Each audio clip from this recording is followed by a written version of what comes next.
Region, starting with the BRVM 10 index closed trading at 226 points, down 1.3%. So pretty major losses in that market yesterday. The BRVM composite was also down 1.2% to 204 points. And the total value traded on the market was pretty thin at 100 million CFA francs. The currency strengthened to 500 CFAs to the US dollar. Moving on to Ghana, the GSE Composite Index closed at 1,907 points, marginally higher. The GSE Financial Stock Index was also up about 0.1% to 1,644 points year to date. That index is up 58%, the CD at 2.04 to the US dollar.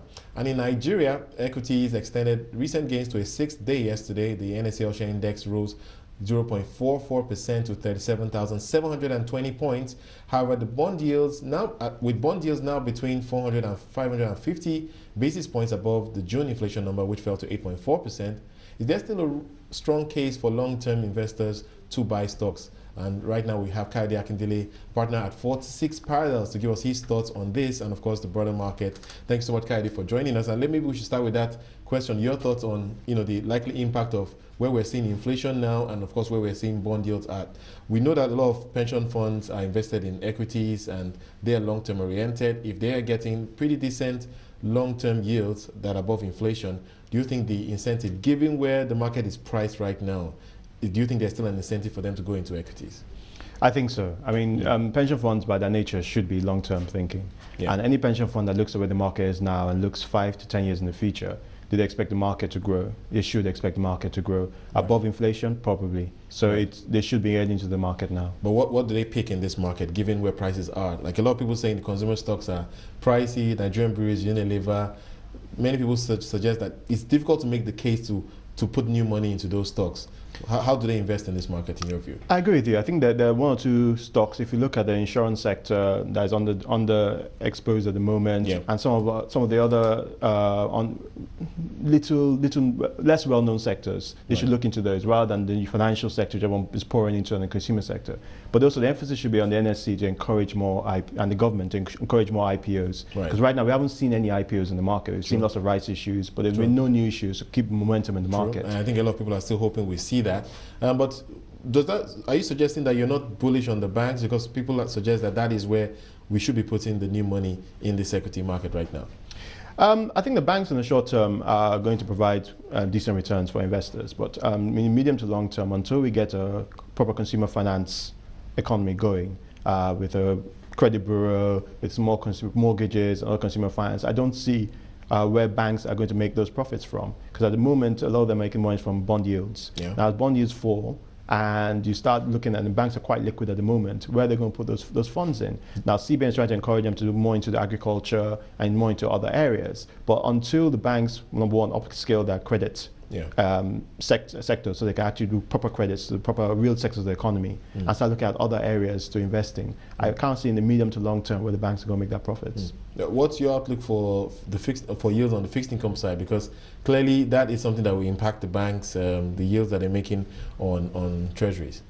I think the yields are going given where inflation is and the outlook. Uzora just mentioned that he thinks at the end of the year we could see 8%. Now, to me, that suggests that we could see bond yields fall back in the second half.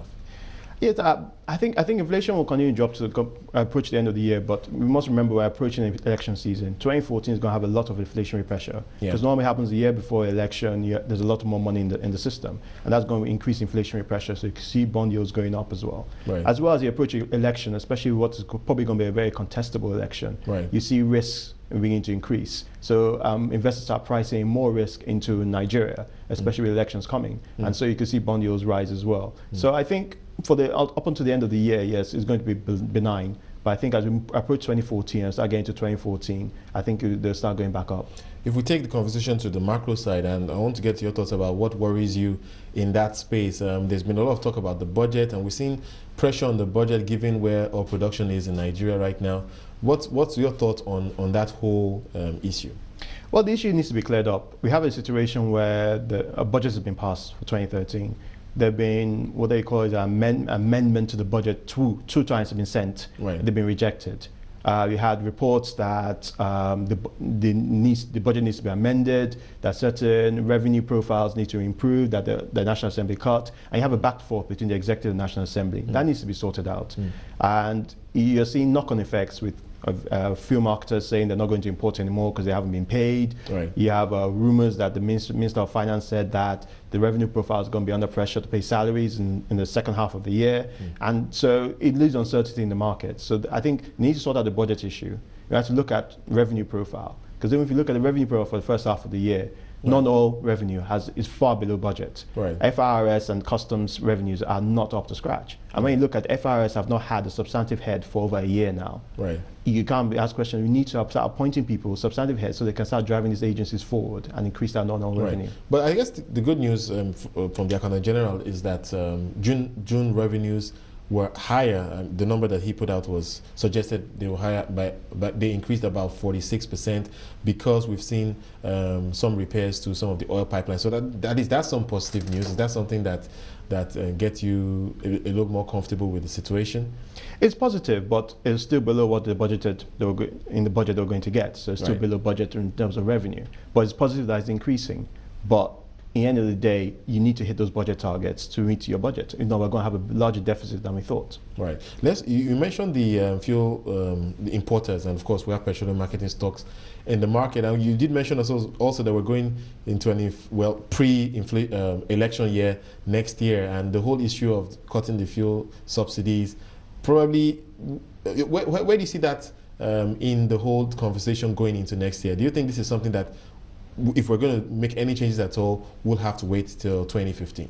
I think we'll have to wait till after the election. I think the big thing is if we can try and get a version of PIB passed before 2015. Right. I think the issue of fuel subsidy is so contentious that it should be an election issue. Right. And anyone who wants to make further movements on fuel subsidy will have to get a mandate through an election to get it done. Are you optimistic we'll see the PIB sorted by 2015? Well, the National Assembly has started public debates on it this week. Right. So hopefully we see some movement. But I think there needs to be a lot of revisions there. But I think if all stakeholders come together, we should get something passed for the end of the year. It's required. Right.